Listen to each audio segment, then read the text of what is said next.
Hari Om everyone, how are you all? Have you ever drawn a Krishna? Yes, if you're wondering who drew this, did your parents or your brother or your sister do it? Actually, I only drew it. I used many pens and everything, and this is how the result came. Will you also draw a Krishna? You are wondering, did I any time have drawn a Krishna? Well, you can say, because right now I drew it, and this is really tiring, you may think. But when you take the Lord's name and do your work, it always becomes easy. And I have drawn many Krishnas. I'll show you one more example. You may see this. I drew this Krishna too. Actually, I painted it.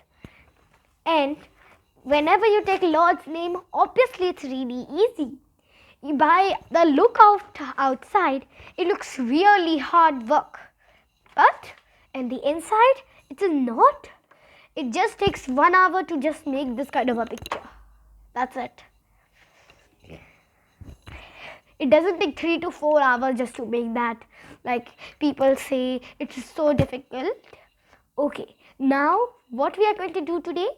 We are going to see the verse 22 in chapter 2 in the Srimad Bhagavad Geeta.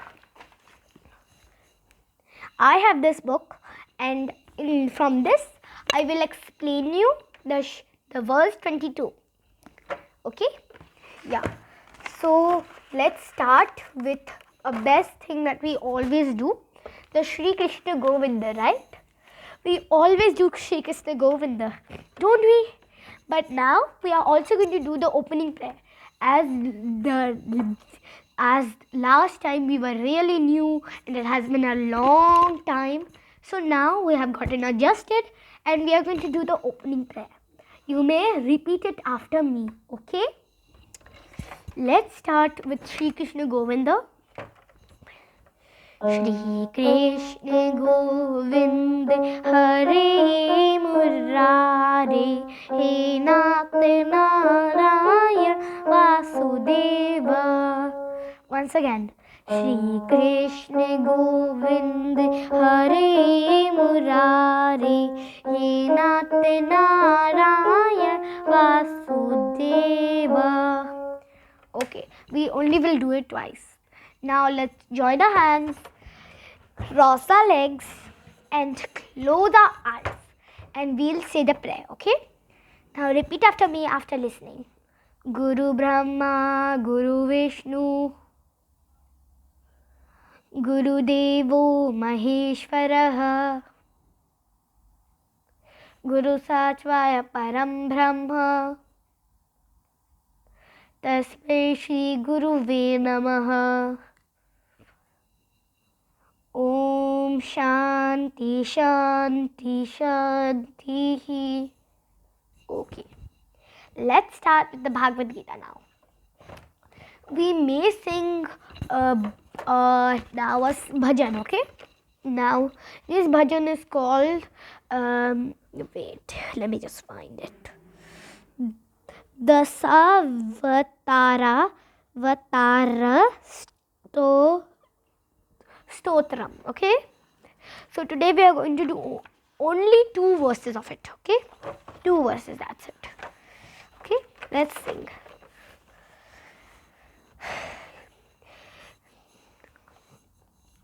Rama Hare Krishna Hare Tava Nama Vadami Sadana Hare Nama Samranad Anyopayam Nahi Pasyamo Bhavatra Tarane.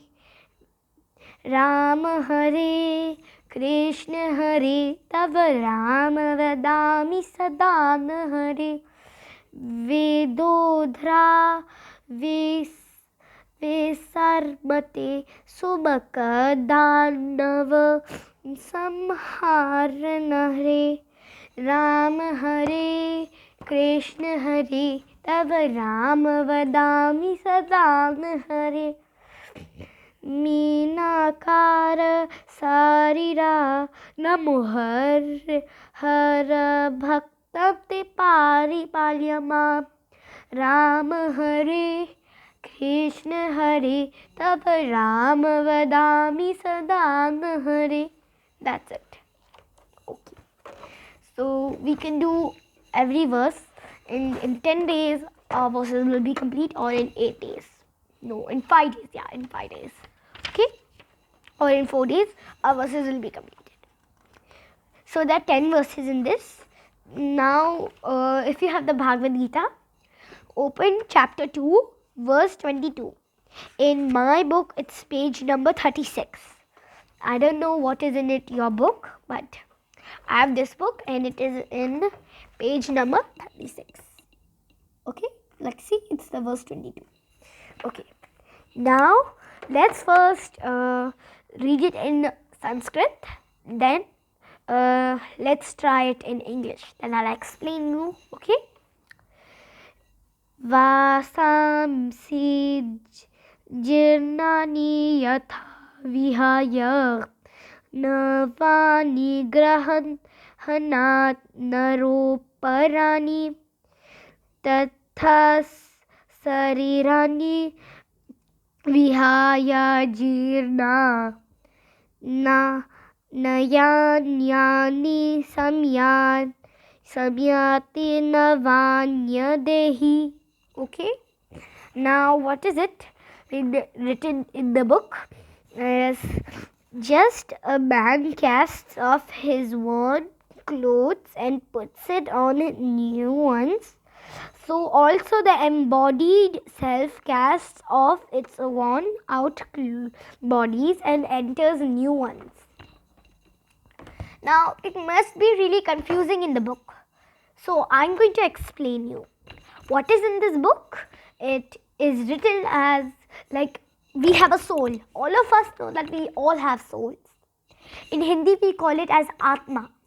Okay, Atma. So our Atma, our soul, it's never dies.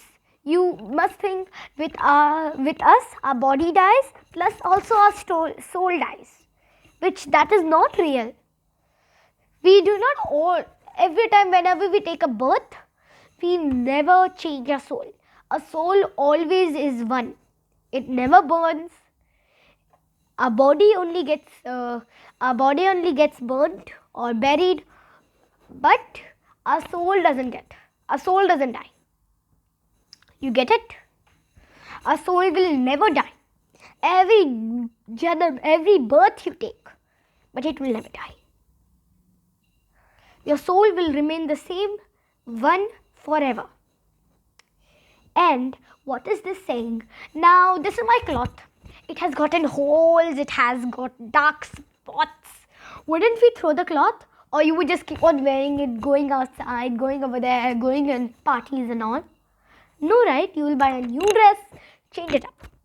Like that, this body, like my skin, my nose, my eyes, my hand, this is all just a cloth.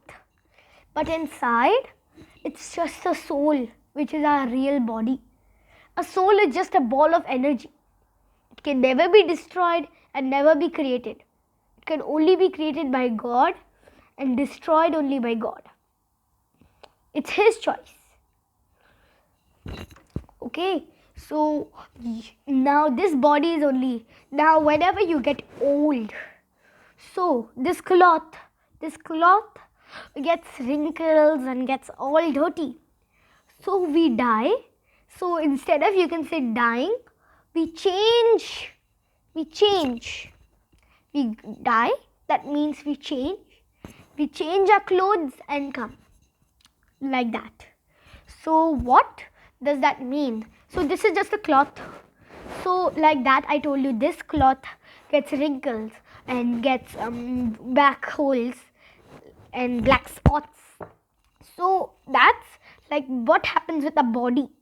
It also gets wrinkles, it gets black spots under our eyes, and our eyes get weak. So the body, so you will not wear this cloth for a long time, right? You wouldn't keep this body for a long time. So then you die, you change in heaven and come down. You come down as a baby. So you change into your baby form and come down. Okay? So you can say that instead of the dying bird. Okay? Who has expired, you can instead of that say we change our clothes and we come in a baby form. Like that. So now I'm going to ask a question, okay? Can you read the shloka, like shlokas? You know the shlokas in Srimad Bhagvat Mahapuran, right? So like that. These shlokas, Esha tebehita sankhye buddhir yogi imam shvenu. Okay? So now we at least make a 14 or 16 minute video. So I can also explain another shloka if you want. I thought this shloka will take a lot of time, but it didn't. So now I'll do it. So okay,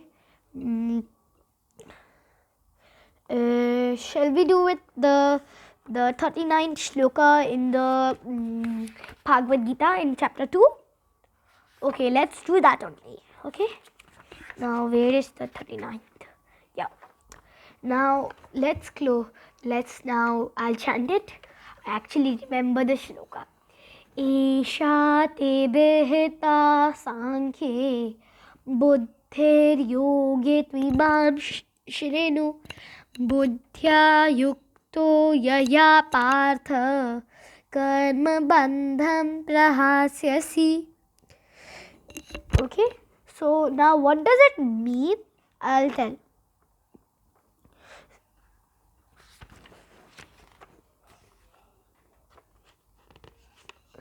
I can't find it, the meaning.